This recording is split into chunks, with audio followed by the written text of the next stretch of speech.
Unfortunately, DSS has curated for itself a reputation for despotic leadership. As a leadership scientist, I'm very interested in how leadership influences and shapes the workplace culture and the productivity of its teams.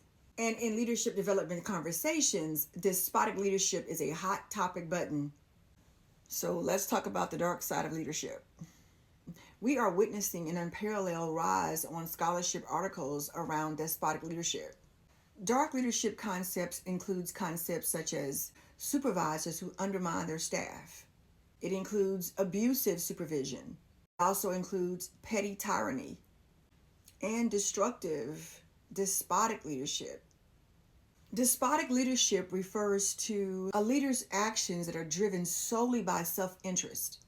It's aimed at achieving power, dominance, and superiority. And the behavior of despotic leadership affects the followers in organizations through use of coercion and corruption, even up to and including unlawful or criminal behavior. Despotic leaders are fueled by arrogance, deceitfulness, authority, and manipulation. Despotic leaders tend to be bossy and unforgiving.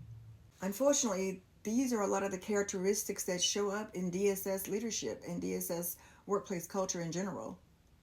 And despotic leadership always results in low employee morale, decreased job satisfaction, increased turnover rates, and overall lower organizational performance. Again, all things that are synonymous with DSS workplace culture. And not to mention, despotic or dark leadership raises ethical concerns. And this is because despotic leadership involves an abuse of power. It includes lack of transparency and disregard for the rights and well-being of employees.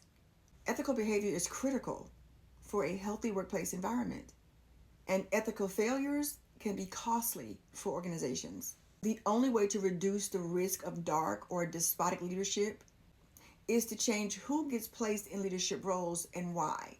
Organizations need to evaluate candidates based on their social responsibility.